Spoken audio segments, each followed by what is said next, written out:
This is Real Deal Sports Talk with KP, December 18th, 2018.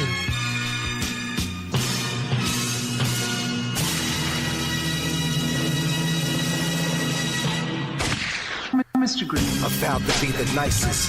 On the mic it with rhyme writing. My mind states gone cipher divine righteous. This is the sound of refinement. Extra time spent on every line written. You can hear the difference when I'm rhyming. The barbarian rap brightens like Clash of the Titans. I will the pen like Poseidon on the golden triton. On the mic I strike faster than vipers and flashes and bolts of lightning. My poetry will leave the poet lightning. Rap rappers is pastime. You paid the piper. As the price just skyrocket. I stand to make a profit. I rap circles and spirals to work your favorite artist like an identifiable flying object with bars so far over your head. I'm honest to be rhyming in high orbit. If I dumb the metaphors down, you think the sky was falling. Rappers' arms too short to shadow box with the lords in the pantheon to rap on the high exalt. The new guard flow, prepare your offer. I treat the booth like the spinning gargoyle, bites my cargo. I should call the gate a following, although agnostic. You felt the flow was God sent, further personifying my Messiah complex.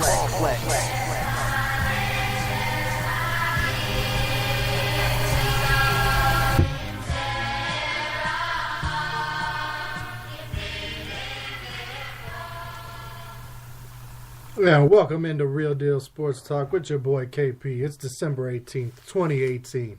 We got beautiful weather here in Denver, Colorado today. I hope where you're at, your Tuesday is going well. We are approaching the next big holiday of the season coming up a week from today. So I hope everybody out there is doing right by one another. We're learning not to be sheep. We're using our minds. We're realizing people are people regardless of your faith, regardless of your skin color, regardless of your sexual orientation. We're all people in the land of the free, are we not? Okay, let's move on from there. This is a sports show. That's my political comment for the day. I don't know about you guys. My Tuesday's not going all that great. Getting some bad news I don't like. It's got me down right now. So I'm going to do my best to bring it for you today. But be known, if I'm a little off today, I got some bad news today, and I'm going to have to deal with it. Bad news was that there was a big promotion that I had applied for. And the company, the organization I work for, Denver Public Schools, and the department that I'm in, Department of Technology Services, is on a hiring freeze now. So the position's still out there. It's still floating, out in the idea realm. And I could still receive the position. So, optimistically, I have to focus in on that, keep doing my job to the best of my ability like I always do. And we'll see how things turn out. But it was a little bit of a knock today to find out that information. Not what I was expecting to hear or hoping to hear when it comes to that. I'm going to kick today's show off today. However, I want to get my picks in today instead of waiting until Saturday to do it.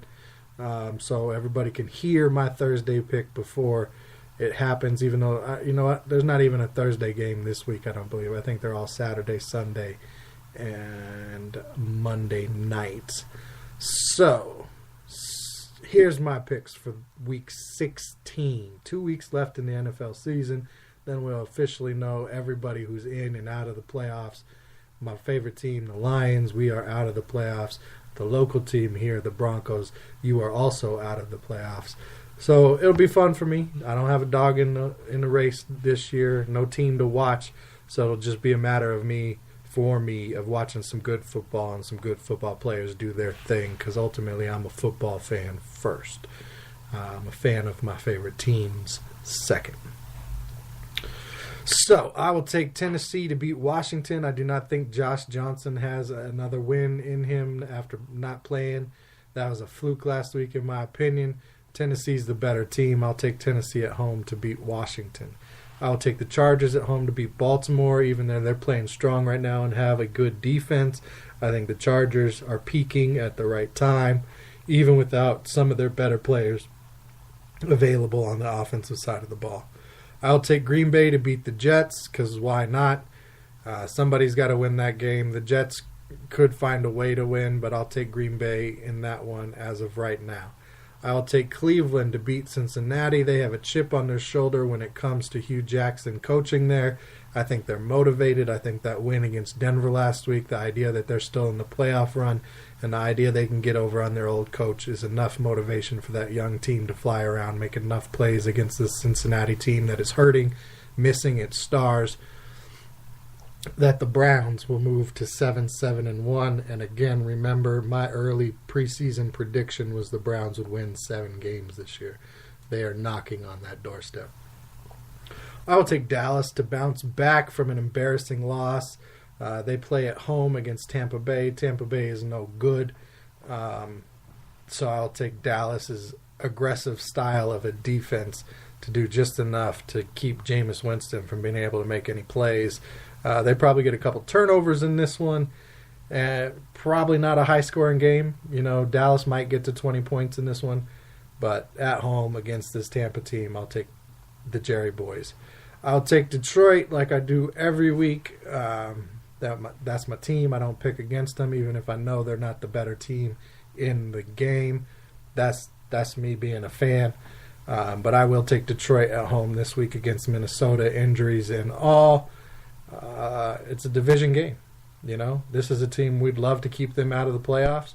Some of our players Deshaun Hand got put on IR this week. Delvin Cook, he's been looking very good for Minnesota recently. 90% of the people who are picking in the Pick'em League that I'm a part of are picking the Vikings. I'll take Detroit at home as they face Minnesota and Green Bay in the next 2 weeks. I'll take New England to bounce back from their loss at at the Steelers and beat Buffalo this week. I think Carolina will beat Atlanta this week. I'll take Indianapolis at home over the Giants. I'll take Houston to go on the road and beat Philadelphia with Nick Foles. I don't think they're going to go on another run like they did last year. I'll take Miami at home against the team that has quit this season, the Jacksonville Jaguars. I think the Bears get over on the 49ers this week. The Rams should bounce back against Arizona. New Orleans, I think, gets Pittsburgh this week. That makes it a tie, or actually, no, Pittsburgh would, if Baltimore loses, if my picks stay the way they are, with Pittsburgh and Baltimore losing, Pittsburgh would stay in first place in the AFC North. But I'll take New Orleans at home to have a big game against Pittsburgh. I'll take Denver on Monday night to beat Oakland, and my upset of the week, I got Kansas City dropping to 11-4 as Seattle squeaks out a last-minute win at home against Kansas City, because that seems to happen for Seattle a lot in primetime games at home. Those are my picks, Week 16. We'll see how they go. Now I want to get into the downfall of the Denver Broncos. We've talked about this from various angles throughout the season for the previous couple seasons. We've talked about the GM. We've talked about the front office staff. We've talked about coaching decisions. We've talked about the trust. Now we're going to talk about all those things again, because here we are. That's all we can talk about here in Denver with sports, because right now Broncos fans, their minds are blown. They don't know how to react. They sound desperate when you listen to them. The sports radio shows out here sound desperate. They sound like they have a loser mentality. And what they don't understand is all of these ideas that they're having, you don't want to do them. You don't want to have continuing, coaching carousels. You don't want to tank. You don't want to have a losing culture. You don't want to play for draft picks. That's what bad teams do year in and year out. That's the mentality of a team that's going to stay bad year in and year out. Now, I get it, Denver. You're not used to having to deal with this kind of controversy. You're not used to have to dealing with, trials and tribulations when it comes to football teams. You're used to your team either bouncing back or just being good. You're in a tough spot right now, and it flows from the top down. We're not going to start at the very top with this conversation. We're going to start with the coaching decisions again. And the decision to bring in Vance Joseph in the first place. I will start with saying this. When it comes to the coaching hire of Vance Joseph, he would not have been the head coach chosen if Pat Bowlen was of right mind and able to do his day-to-day operations as the owner of the Broncos. I firmly am convinced at this point that the trust and the CEO of the Denver Broncos, Joe Ellis, have failed this team and the fan base. I think they're doing everything they can to continue making money. I think they have the person they want to be the owner picked out already. And I think they're going to continue to run this team unless somebody like a Bill Bowlen, who tried to force their hand with the lawsuit, can make them make a choice, either sell the team or turn it over to whoever your top candidate is. But the trust is screwing everything up. The trust is screwing up Pat Bowlen's legacy. The trust is screwing over the fan base and this team and the people they have brought in while the trust has been overseeing day-to-day operations. Believe that. Mark Schlereth this morning on 104.3 The Fan here in Denver talked about there's 6 to 12 owners in the league that truly are in it to win. They will do whatever they need to do for their guys, for their team, for their organization to make it first class, to make it moving in the right direction. Meaning that there's at least 20 other owners out there who, yes, they'd like to win because that helps the money. But their bottom dollar when it comes to whether or not their team's doing good is, did we make money this year? Not did we win championships. Did we win a championship? Their focus is fan experience. It's a business. Let's make money. And there's a big difference between that type of an owner and the Pat Bowlen, Robert Kraft type of owners who do everything their team needs to be successful. The Broncos do not have that right now. They do not have that coming in the foreseeable future. So prepare yourselves for a long tenure, Broncos fans, because Elway's not your savior. Okay? Matt Russell, on his right side, is not a great talent evaluator. Again, we've talked about this on the show. There's been many times where these people, they might know the X's and O's, they might be so smart, that does not mean they're suited for a talent evaluation position, a head coaching position, a coordinator position. Does that mean they're not useful? No. But it doesn't mean that you anoint them to a position they're not ready for because they got a high football IQ. Okay? So, on to coaching decisions. Story broke this week that Elway had a deal basically in place with Mike Shanahan last year to bring him back as the head coach. Now, we've talked about this on the show. I don't think Mike Shanahan ever would have worked out here, even if there was that deal in place. Now, it comes to be that, Joe Ellis was probably the one who nixed that deal and brought Vance Joseph to town, basically. Again, wouldn't have happened if Pat Bowlen was running the show. But, supposedly, as it goes, 2 days before the end of the regular season, and this is per Les Shapiro, who is very, he's good friends with Shanahan. He knows Elway, longtime Denver sports reporter. And no, he didn't come out when he got this information. That's not his job. It wasn't a story to be told. It was something he was asked not to talk about because it didn't move forward. And stuff like that happens in pro sports all the time. But 2 days before the end of the regular season, Elway and Shanahan met at Elway's house for about 6 to 8 hours. A long meeting, clearly working something out. Elway apparently offered Shanahan a 3-year deal at which point Shanahan said he doesn't think Joe Ellis is going to allow it. Joe Ellis clearly did not allow it. So what does that mean? Well, it goes back to the trust and what I just said about them wanting to keep power. They want to continue making money. They want to continue milking the Bronco fan base. And their focus is not being a top quality organization. Their focus is on keeping their power, on being agreed, on having it go their way. Okay? That's very clear at this point. Because if they have a candidate out of the Bowlen children that they think should be the owner, then go ahead and go through the process and make her the owner. If you think Brittany's the one, then do it. If you're saying Beth's not, then move forward with the search. Because right now, all I'm seeing is that trust and Joe Ellis And the lawyer who represents him, who's married to a person in the trust, they're just running a power game to continue making money. They don't want to give up their role. They don't want to give up that power. Because guess what? The CEO answers to the owner.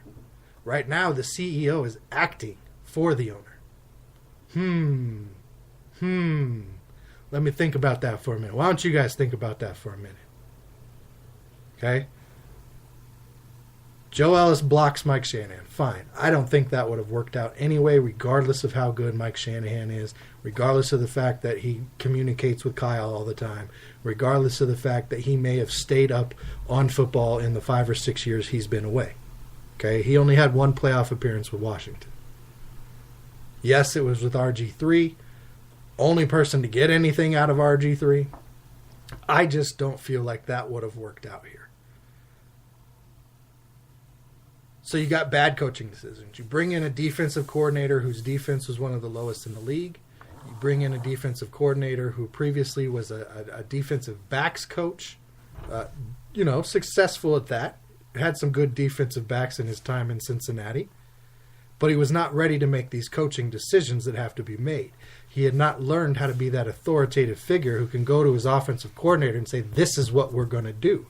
He's more of a micromanager because he does not have that skill set yet. Now, there's been glimpses throughout the season this year that Vance Joseph is getting a little bit better. He is still not ready to be an NFL head coach, in my opinion. He should not have been the hire. That is a CU guy being picked up by a team with a CU guy who had a good relationship with John, that John liked. Just like John liked Brock Osweiler because he was roommates with his son in college. Bring him in. Big arm. Again, in my opinion, doesn't happen if Pat Bowlen is running things day to day. Because John doesn't take on that GM role on top of being vice president of football operations. Now, moving forward, you've got that starting from the top. We're moving down now. We're at Vance Joseph. We've seen him time in and time out make bad in-game coaching decisions. Now, I had no problem the other week when he went for it on 4th down, I think 7 times.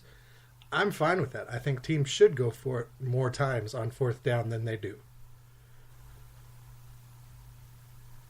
But field goal decisions, time management decisions.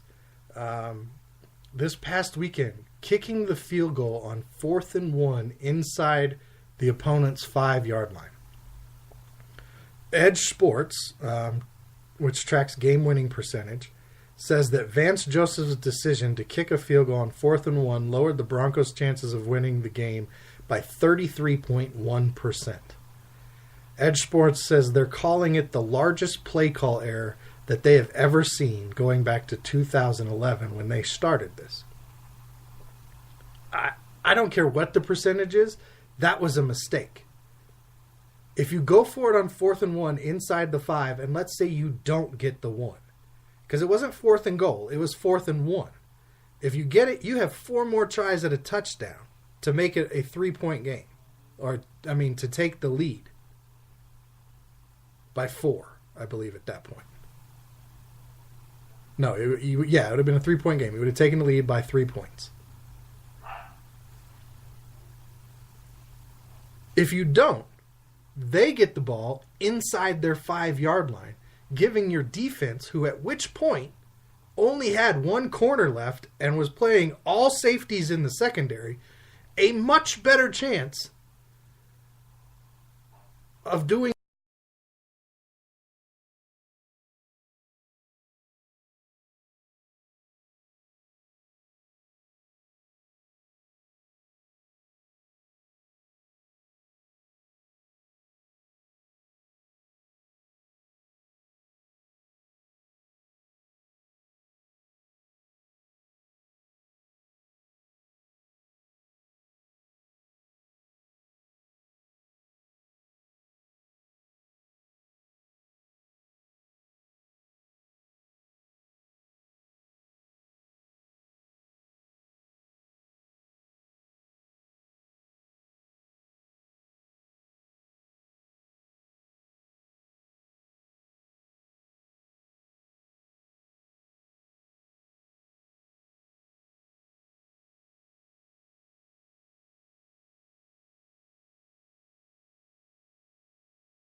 I get it. Everybody out there in Broncos country, you went buck wild, got super excited about how much of a stud Philip Lindsay is. But what you did is you took away what he does well. Now teams just go, okay, key on Philip. They ain't got nothing else. Cortland Sutton's not doing nothing. Deshaun Hamilton's just getting into it. Their tight ends we're not scared of. All we got to do is stop Philip Lindsay. And they're giving him the ball every play now. They're not running Royce Freeman. They're not bringing Booker in. Yes, Philip Lindsay is a stud. But if you're going to run him 3, 4, 5, 6, 7, 8 plays in a row every time, his effectiveness gets diminished.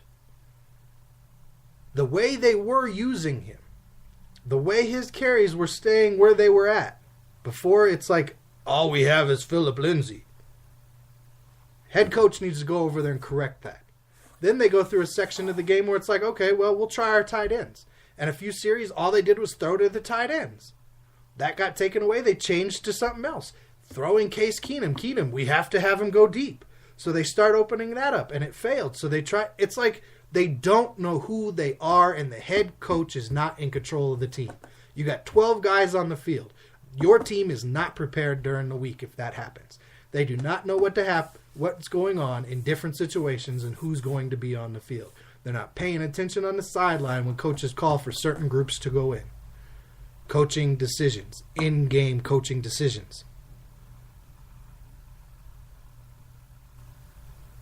So we've talked about the decision to bring in Vance Joseph.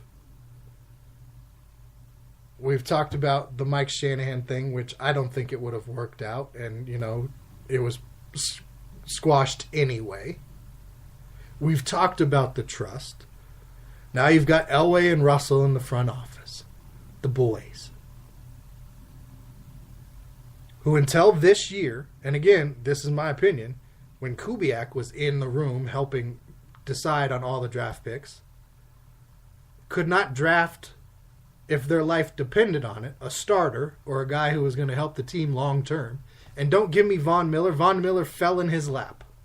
That was the easiest pick to ever make. That was this year's draft. Best player on the board, Bradley Chubb.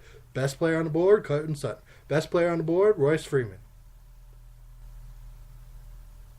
It's easy to pick when guys fall in your lap.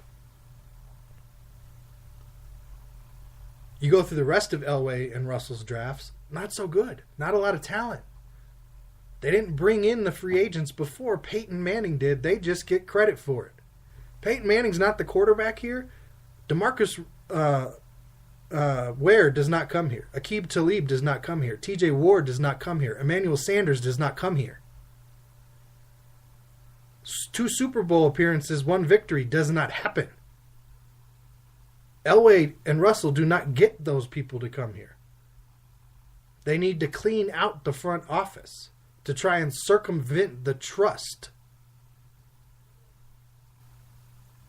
that is going to ruin this team and put you guys in a position to be like my Lions or the Browns or the Bucks before they broke through or the Raiders currently. These teams that are perennial losers, that even when it looks like something's going to go good, it's not. That's the road this Broncos team with these players, with this trust, with that front office and these coaching decisions, that's where you're at.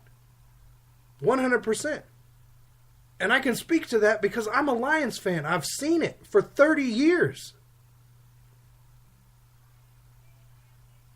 That's truth. That's real talk.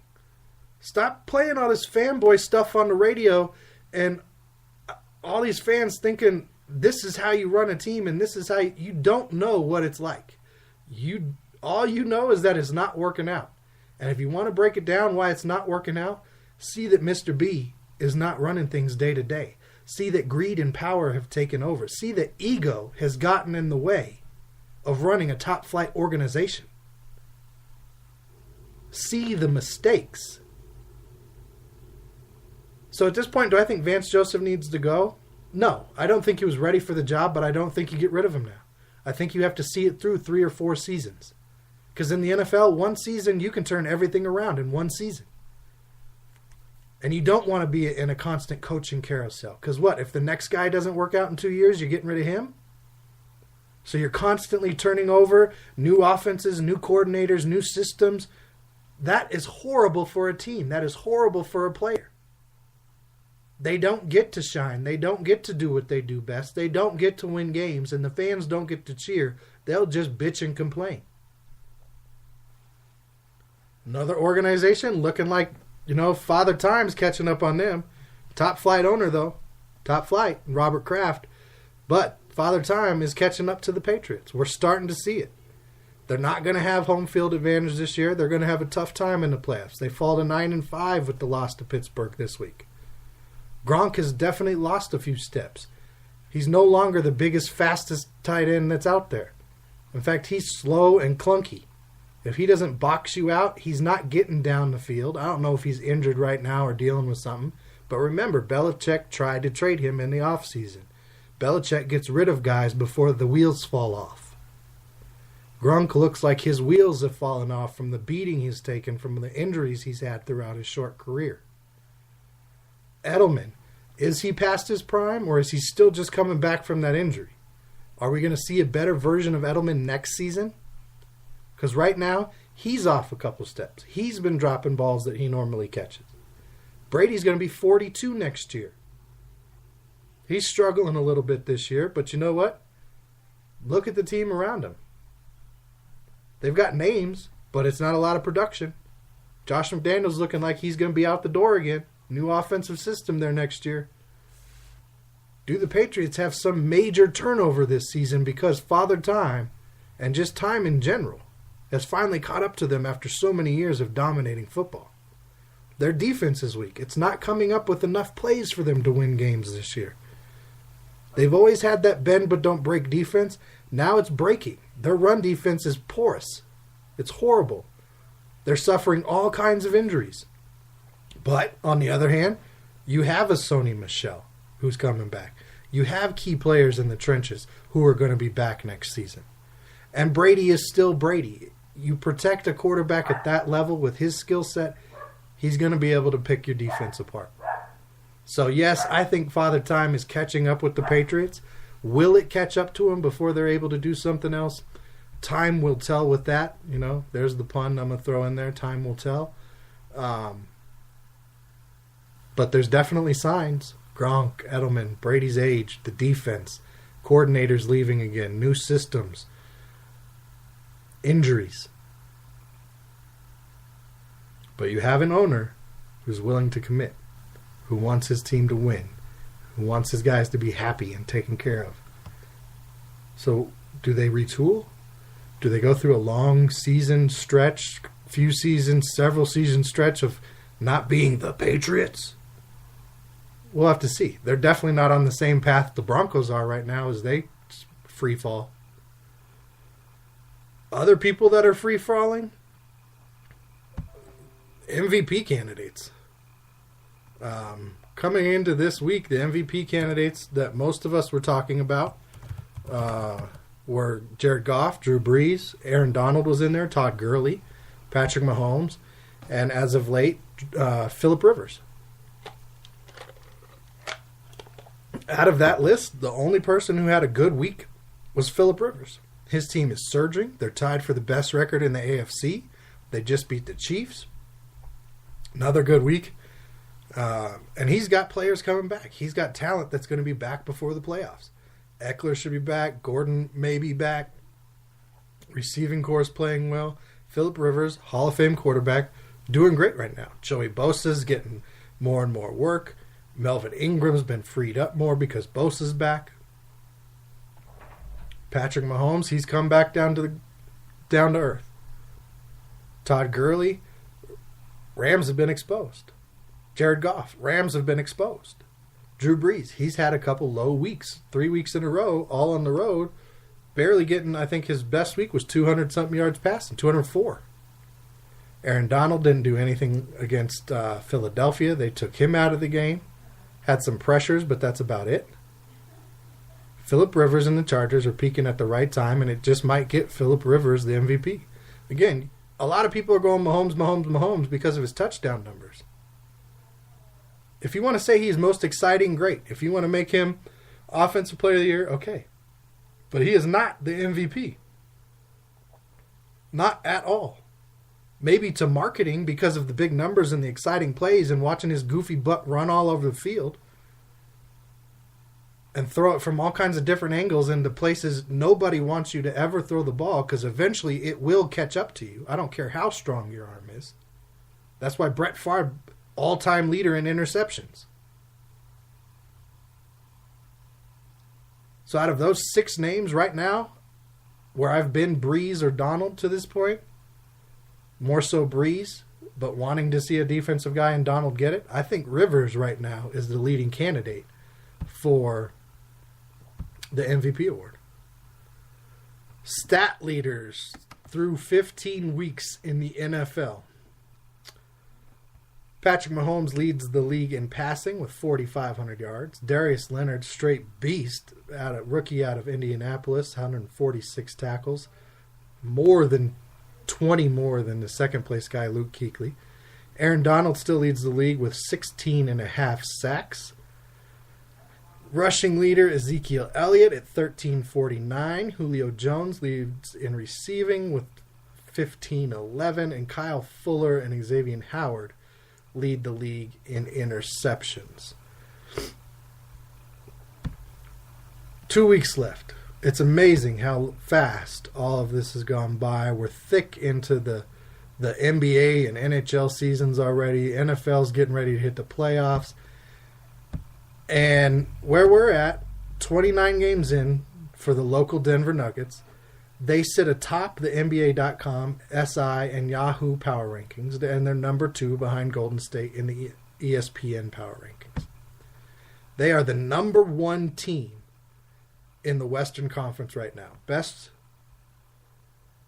record, best winning percentage in the Western Conference at 20-9, with Golden State at 21-10, right behind them, playing 2 more games. So Golden State, because of those 2 more games, is not even a half game back, but the winning percentage and everything goes to the Nuggets, so that puts them in first place. They have swept the season series with the Toronto Raptors, who have the best record in the NBA and are the number 1 seed currently in the Eastern Conference. They sit at 23-9, with the Milwaukee Bucks at 20-9 right behind them. Nuggets do not have a superstar. They've got some good players. They've got some all-stars. They've got some guys that might turn into superstars. Jokic, unique player for a center. Unique skill set. Could develop, as long as he stays consistent and starts putting together a body work, could become a superstar. Gary Harris, great player. Jamal Murray, great player. Could become a superstar. Michael Porter Jr., we don't know. Isaiah Thomas, still on the bench. And that's the other thing. They've got 7 or 8 guys that are on the bench right now. Paul Millsap's injured. Will Barton is injured. Isaiah Thomas is injured. And they're still competing. They're still winning. They have team. This team was put together in the right way. A team can beat an individual. If your team is carried by a superstar, instead of being a solid quality team, you can be beat. Nuggets are a solid team right now, with guys out. That means they should, in theory, get better when these guys come back and are healthy and part of the rotation. They're very deep. It's great to see. Great to see. I love basketball is my number 2 sport. And when the teams that are in your local market are doing good, it's fun to watch. It is. You can't deny it. So continue to watch the NFL for the next few weeks. And then if you don't have a team in the race and you're not a football fan, you're just a fan of your local team, switch over to the NBA. I suggest watching the Denver Nuggets when you get a chance. I'll leave you with this. We all know that hockey players fight. We hear they like to fight. We all know that hockey fans can get in some fights. This is a first for me, however. The Blackhawks mascot, Tommy Hawk, was confronted and basically attacked by a fan the other day at a Blackhawks game. Now, if you haven't seen the video, go out, look for it. Tommy Hawk gets in a fight, and you will see this mascot body slam a hockey fan and take it to him. I loved it. It was great. First off, the fan shouldn't have been over there getting into it with a mascot because he's drunk and being a dumbass. It's not needed. That's why, again, I don't go to very many venues because I can't stand being around all of the idiots out there who will do something like this. Now, I know of people who have been mascots, and if this happened to them, I'd be extremely upset, and I'd have their back for going ahead and attacking the fool who tried to start something with them. The mascot, Tommy Hawk, he's trying to keep his head on the whole time because that's a big thing with the mascots, not revealing your face. And I can see this turning into a comic skit for other mascots moving forward. But to the fans out there, you don't have the right to be an ass. You have the right to, boo. You have the right to cheer.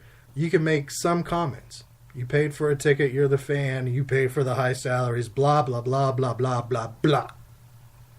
You don't have the right to be an ass. You don't have the right to attack somebody. You don't have the right to put your hands on somebody. So until next time, just like Tommy Hawk, you know how we do. Just be real.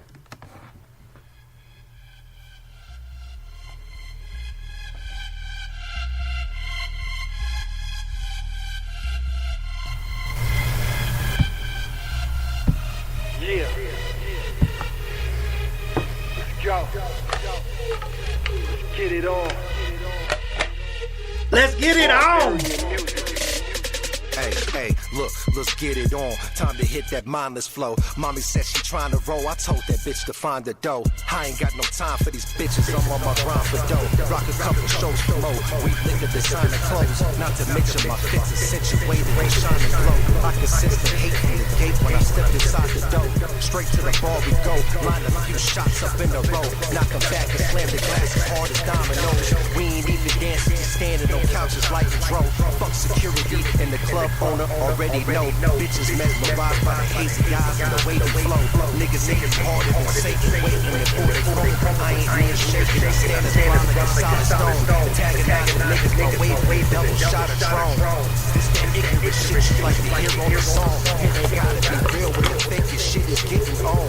Yeah, let's get it on. Pockets swollen, riding chrome. Bottles popping and models jocking, partner, let's get it on. Drug trafficking, guns clapping, rapping, let's get it on. It ain't gotta be real when the fakest shit is getting on.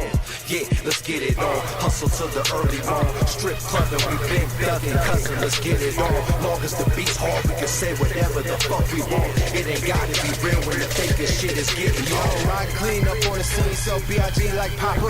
RBG, red, black, and green, we blowing trees like Rasta. Counting money from ounces on top of the Rocky Mountains. We cocky, never conceded. Confident, I repeat it. Beat it like Michael Jackson. I'm active, I like the action. Fashion sharper than samurai sword, swinging assassin. We passing rappers rapidly, so careful who you gassing. Money back guaranteed, maximum satisfaction.